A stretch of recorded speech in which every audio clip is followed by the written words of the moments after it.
You are listening to part 3 of episode 33 of the Psychotherapist Podcast. In this part of the episode, Sir Bobbert and I break down the polite term for how should we say this, Nazi sluts. We also talk about something that always brings a lot of warmth to my heart, and that is white on white crime. And the focus of this part of the episode will be talking about the 7 deadly sins and how one in particular may not be so deadly. All that and more on the Psychotherapist Podcast. Okay, good. I can track granola bar here. Well, we're rolling again, but we can cut that part out, so just munch away. Okay. So about the people being submissive or obedient or whatever, I mean, you could construct a pretty damn interesting social experiment around that. Who did? Yeah, you could definitely do it. Okay. But it would take a little bit of money, somebody investing a lot of time and money. Yeah, man. A lot of money. You'd have to travel to different parts of the country. You'd have to, sort of figure out a population that's comparable one to the next. Like you wouldn't go to the Upper East Side of New York and then to the ghetto in another city, and that would not be a comparable population to draw a comparison from.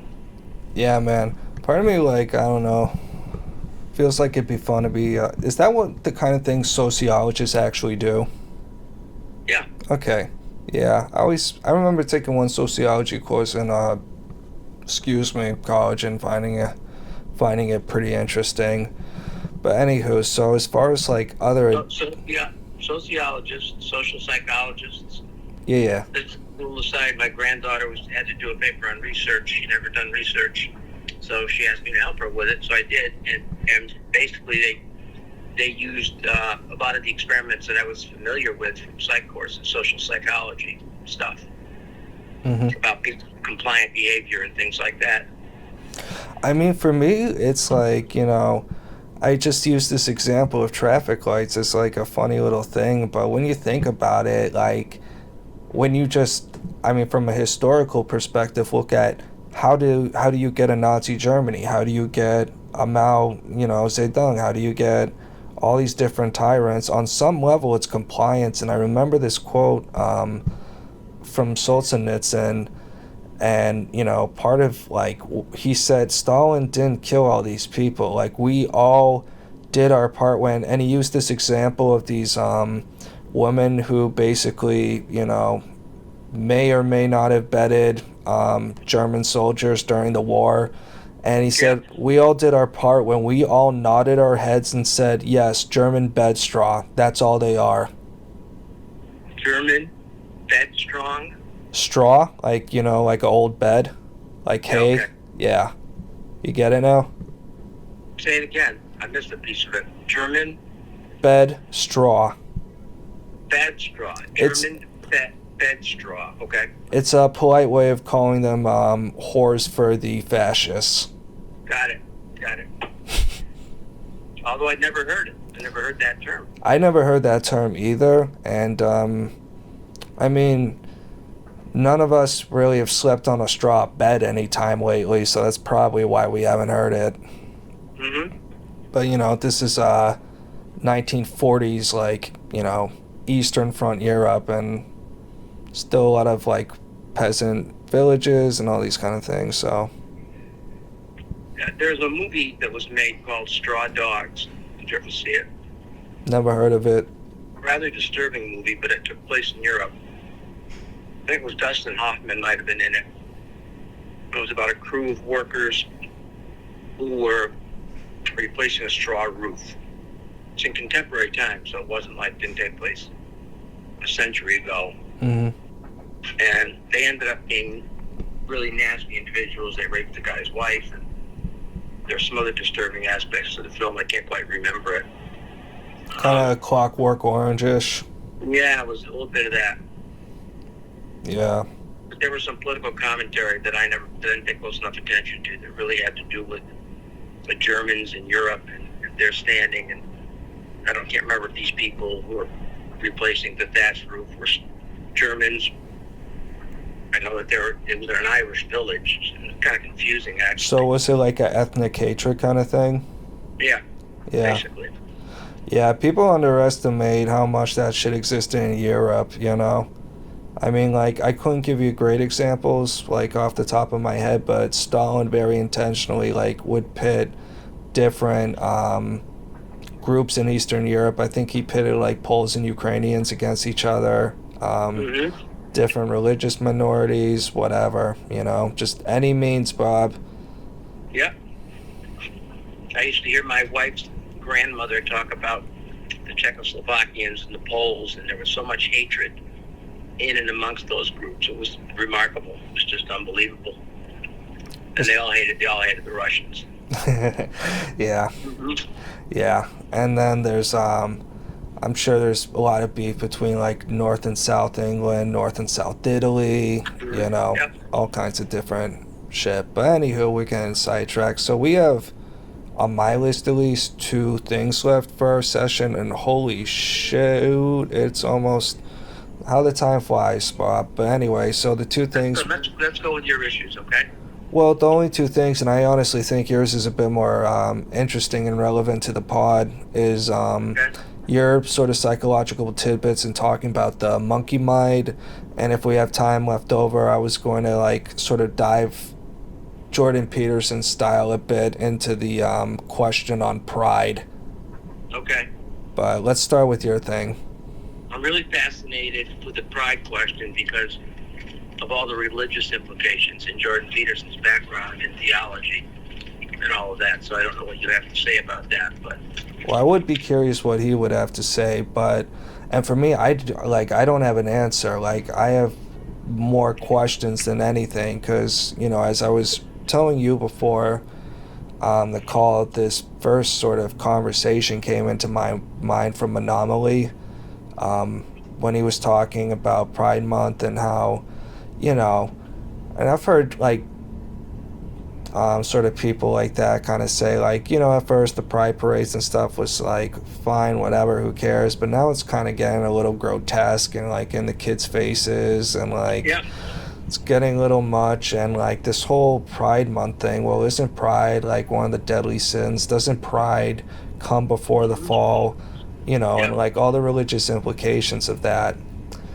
And all the other 6 deadly sins, and for our audience, greed, sloth, envy, lust, wrath, gluttony, and pride. I think I named them all. But anywho, so... Pride was a big one. All the other ones are kind of self-explanatory to me. Like, I can't think of a great way to positively spin off, like, you know, lust and sloth and gluttony, you know. But with pride, it's like, for me, to me, pride just is something that's more inherently kind of neutral and depends on how it's employed, because you could say American pride is what gave us our independence and made us the greatest country ever. You know, pride in your sports team can give you a lot of community and friends and like sense of like, hey, we're number 1, camaraderie. Exactly. Fellowship. Yeah. So I don't know, man. It's like that one just doesn't totally add up to me, and I was, you know, kind of wondering if you had any thoughts on it. Only that I probably had the same questions you had for many years. That, you know, we would go I went to a Catholic high school, and they would talk about the deadly sins or whatever, and talk about pride in terms of, you know, you have to be humble and grateful and this kind of stuff, and, you know, being boastful and showing those kind of behaviors was not good. Right. And then you went out and into the gymnasium for a pride celebration for your basketball team. You know, so it's like sort of like, what are we doing? You know. You know, sorry. Go ahead. Finish your thought. No, that's it. That's about it. Okay. I think maybe the better term would be, because the ancient Greeks talked about this kind of thing all the time, was hubris. Hubris. Okay. Maybe like it should have its own kind of word in English, like an extra sort of arrogant kind of pride, because I think that's what really, the sin is, like, the Tower of Babel. We're going to build something just as a middle finger. We're going to build a sky high stone tower middle finger to God. Yep. Because we can, Yep. and obviously you can think of, like, plenty of examples where pride got too far and you got a little too into your own community, like any ethno-nationalism, Nazi kind of stuff, whatever. So I don't know, man. I would want to talk to a theologist, and like maybe a Jordan Peterson type, and I don't know, maybe like an atheist too, just for, maybe we'll throw in what's his face, that guy, oh, his name's escaping me. He's one of those IDW guys. He had a lot of existential debates with Jordan Peterson about stuff. Sam Harrison, that's it. Okay. Yeah, took me way too long to get to that one. Okay. Sorry, I vaguely recognize the name. Yeah, he's just Only from a podcast or two that I might have listened to. yeah, I haven't listened to him in a long time, but I think he likes to delve into questions of like consciousness and these sort of like more deep philosophical kind of things, and what is morality and whatever. But so I guess we'll just have to leave it here for now. We can wrap up with the monkey mind conversation, and what we're really here for. The monkey. I wanted to bring up the monkey minds because, first of all, in our spirituality group, it's a term that the priest often uses, and he was familiar with it, and I was familiar with it. Slightly different understandings of what it is and how it works, but basically, monkey minds. The concept is, a monkey running around a cage all over the place. No pattern or understanding of what the monkey's up to. Can be very disruptive. And other times can be cute. Can be, But the fact is that it doesn't stop going. It's running all over the place. The wires don't seem to be following a pattern. And monkey minds, I call it the Buddhist definition of ADHD, run amok. But essentially that's what it is. And when they talk about, I've gone monkey minds, it represents, basically they use their key concept is thoughts. The thoughts just don't link up. They're just all over the place. They're just random, but I think atoms, flying all over the place. And it's hard to pull them together. I mean, in terms of, how we view that sort of thing, we use techniques like, cognitive behavioral therapy, medication, stuff like that. But monkey minds is a much greater concept. It's one that's hard to get a handle on. When people are, quote, crazy, schizophrenic, for instance, sometimes they refer to them as having monkey minds. They're saying, good luck, we're admitting 2 monkey minds to the unit tonight. Obviously, I'm like, oh, Jesus, here we go, These people are going to be all over the map. But it's just, I thought, given the crazy times we're in, where everything seems bizarre and out of control, that it feels like it's all monkey minds. We're in the era of monkey minds. It just feels crazy. It doesn't make sense. I definitely agree we're in an era of monkey minds, but couldn't you argue we've always been in an era of monkey minds? Yeah, you sure could. So, do you think it's something where it evolves over time, and how the monkey mind is sort of engaged, and the sort of buttons that are pressed, and how sort of I don't know, it's hard for me to even articulate, because on the one hand, something that defines monkey mind is a lack of consistent, rational pattern. Am I right? Mm-hmm. So I don't know. Do you think that's something our monkey mind has changed at all from, ancient Sumeria 4,000 whatever years ago? Probably not a lot. I just don't think that. I don't know scientifically if the brains were as developed as they are now. Yeah. I know there wasn't as much information then, and that's been part of the problem. Is there's been too much information to take in, too much for the brain to handle, too much stimulation in general. Yeah. And that's what adds to the issue, Like, have you felt at times when, you get distracted or can't concentrate or whatever? I mean, you've experienced that. I've experienced that.